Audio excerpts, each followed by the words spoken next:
السلام علیکم ورحمۃ اللہ وبرکاتہ۔ دوستوں، درس قرآن و حدیث صرف 10 منٹ میں۔ آپ سمجھ سکتے ہیں کہ اللہ ہمیں قرآن میں کیا پیغام دے رہا ہے۔ اس درس کو اینڈ تک دیکھیں اور دیگر دوستوں سے بھی شیئر کریں۔ جزاک اللہ۔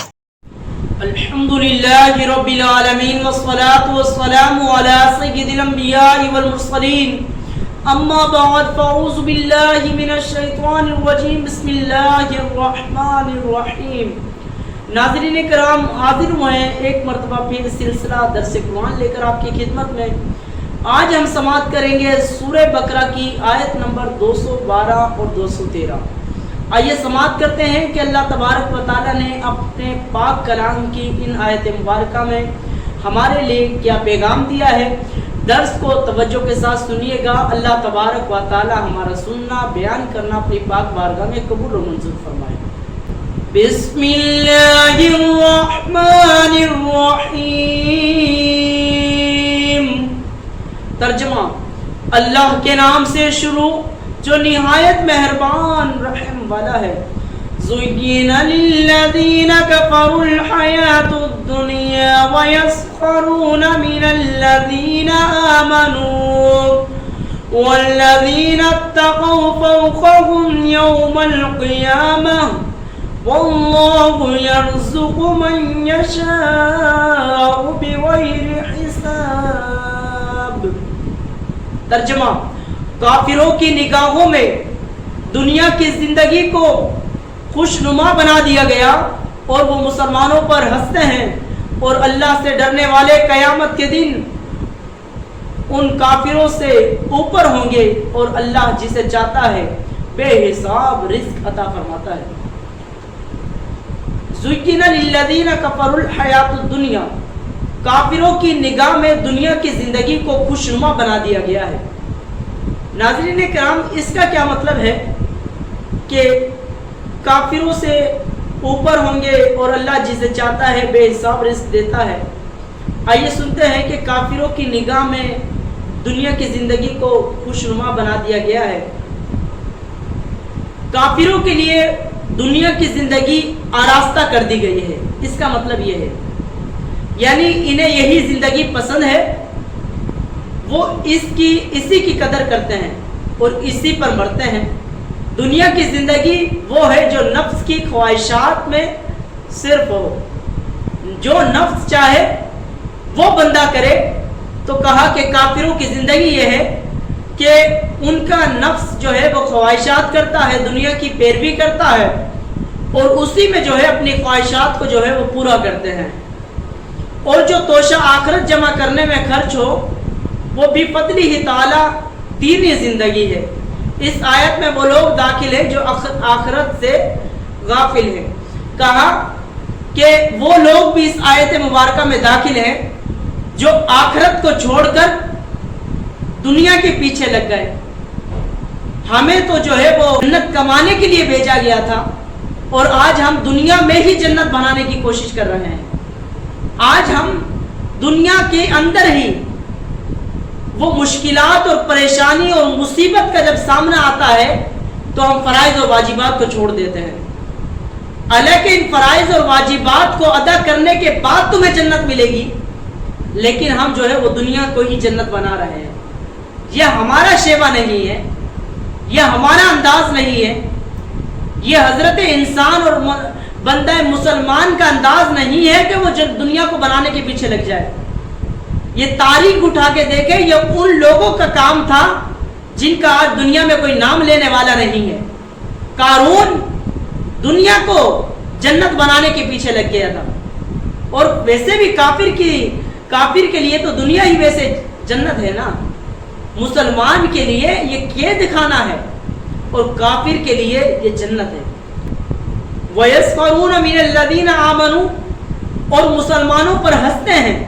کفار غریب مسلمانوں کا مذاق اڑاتے تھے، اور دنیاوی ساز و سامان سے ان کی بے رغبتی دیکھ کر ان کی تحقیر کرتے تھے۔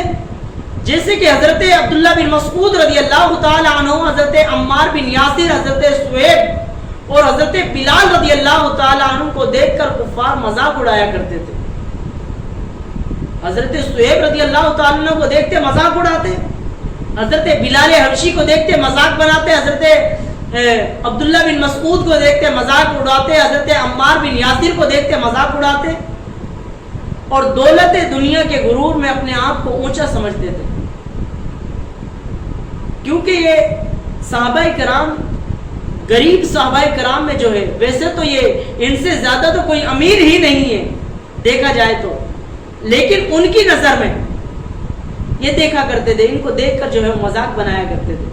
ان کے متعلق فرمایا کہ قیامت کے دن ایماندار ان کافروں سے بلند بالا ہوں گے، کیونکہ بروز قیامت مومنین قرب الہی میں ہوں گے اور کفار جہنم میں ذلیل اور خوار ہوں گے.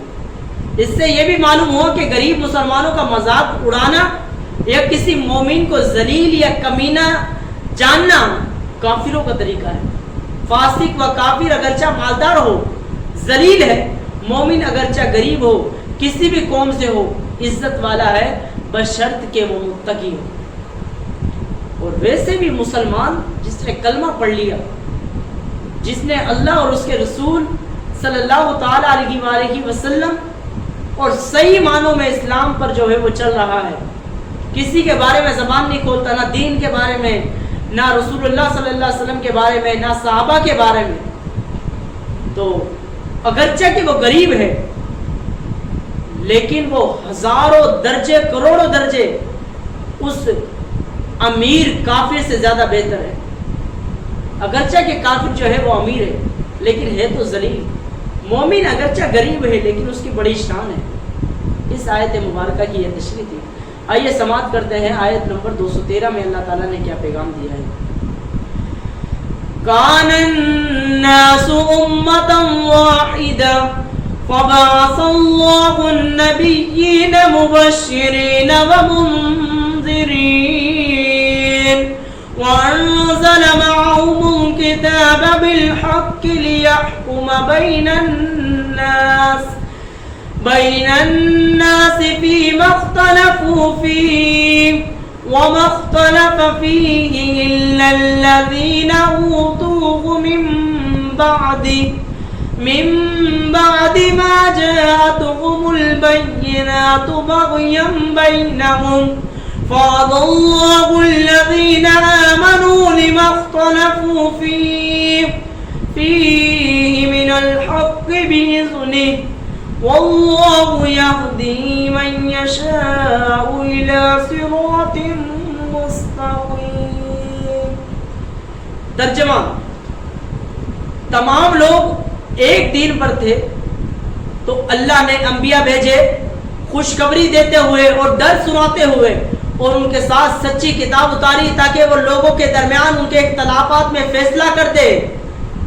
اور جن لوگوں کو کتاب دی گئی انہوں نے اپنے ہی باہمی بغض، حسد کی وجہ سے کتاب میں اختلاف کیا. یہ اختلاف اس کے بعد کیا کہ ان کے پاس روشن احکام آ چکے تھے، تو اللہ نے ایمان والوں کو اپنے حکم سے اس حق بات کی ہدایت دی جس میں لوگ جھگڑا کر رہے تھے، اور اللہ جسے چاہتا ہے سیدھی راہ دکھاتا ہے. کان الناس امۃ واحدہ، تمام لوگ ایک دین پر تھے. اس کا کیا مطلب ہے کہ حضرت آدم علیہ السلام کے زمانے سے حضرت نوح علیہ السلام کے زمانے تک سب لوگ ایک دین اور ایک شریعت پر تھے. پھر ان میں اختلاف ہوا تو اللہ تعالیٰ نے حضرت نوح علیہ السلام کو مبعوث فرمایا. یہ بعثت میں پہلے رسول ہے. رسولوں کا سلسلہ یہاں سے شروع ہوا.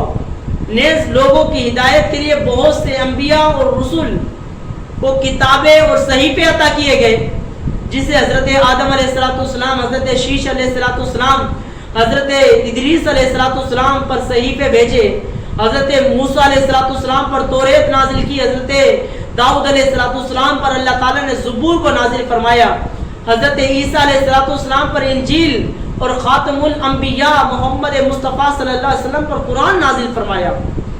انبیاء کی ہدایت آ جانے کے بعد بھی لوگوں نے اختلاف کیا.